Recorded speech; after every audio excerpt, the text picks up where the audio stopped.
Placée sous le thème national la radio au service de la concorde nationale, cette cérémonie de célébration vise à faire face à la propagande, à la désinformation et aux fausses nouvelles. La radio joue un rôle capital dans l'établissement de la paix, la cohésion sociale et la promotion du dialogue entre les fils du même pays. Un outil important pour l'instauration du dialogue entre les Maliens, comme le prône le thème national aujourd'hui, la radio au service de la concorde nationale. Donc nous jouons pleinement notre rôle pour vraiment la réussite de ce dialogue entre les Maliens sans témoins, et que les Maliens se parlent entre eux, les Maliens se pardonnent, se tolèrent pour qu'on puisse vraiment venir à une paix durable comme l'a souhaité comme le souhaitent d'ailleurs tous les Maliens. Donc c'est une journée de rendre hommage à cet outil important qui a toujours existé là, qui est ancré au sein de nos différentes communautés et qui prend en compte les préoccupations de ces communautés pour vraiment trouver des solutions à ces préoccupations. Donc c'est vraiment important aujourd'hui pour nous de célébrer ce médium qui reste toujours le plus puissant, je le dis sans fausse modestie, le plus puissant des médias pour vraiment parler aux communautés et particulièrement dans les langues que cette communauté comprend. La radio est aussi l'une des sources d'information les plus fiables, aspect particulier important à l'ère de la désinformation et des fausses nouvelles. Elle présente également l'avantage de pouvoir émettre en toutes circonstances, y compris en cas d'urgence, de guerre et d'autres conflits. Informer, éduquer, cultiver, divertir sont les 4 missions essentielles de la radio. Il y a plusieurs défis. D'abord, il y a le défi de sécurité. Parce que vous savez, la situation dans le pays, un nombre de médias, particulièrement celui d'une radio et de proximité, doit être sur le terrain et au plus proche de la réalité.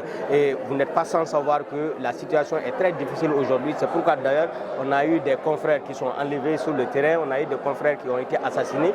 Donc c'est pour vous dire que le défi sécuritaire est là et nous demandons vraiment, encore une fois, aux plus hautes autorités de veiller à la sécurité de ces hommes et femmes qui évoluent dans les radios.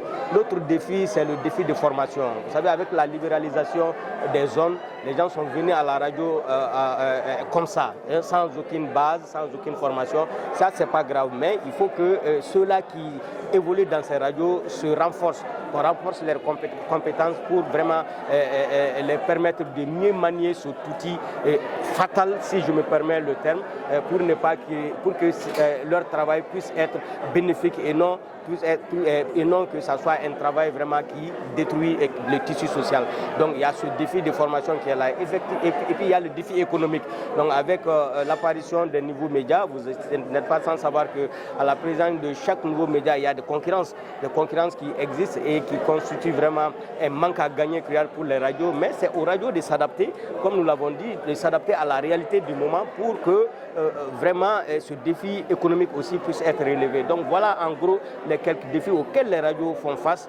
La journée mondiale de la radio se célèbre ce 13 février. Elle a été proclamée en 2011 par les États membres de l'UNESCO pour célébrer ce média qui est aujourd'hui vieille de plus de 100 ans. Plusieurs radios privées, telles que la radio Guintan Bamakan ainsi que l'URTEL, ont été honorées par la Fondation Hirondelle à travers la remise d'attestation.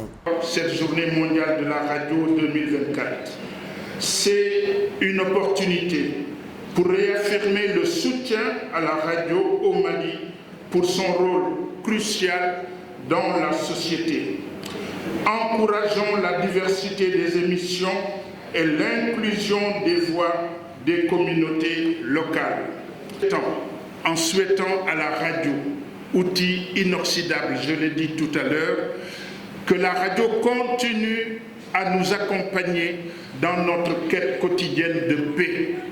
Je souhaite que survive la radio de service public, que survive la radio au service du public. En cette journée mondiale de la radio, il est important de reconnaître le pouvoir de ces métiers à rassembler les communautés, à encourager le dialogue et à promouvoir le changement social. La radio en tant que technologie, moyen de communication et système de programmation d'éléments audio remonte aux années 1800. Étant à son second siècle, elle revêt d'une importance capitale dans la vie humaine car au-delà du rôle de fournir des informations, elle demeure une compagnie fidèle de l'homme dans le moment de la solitude.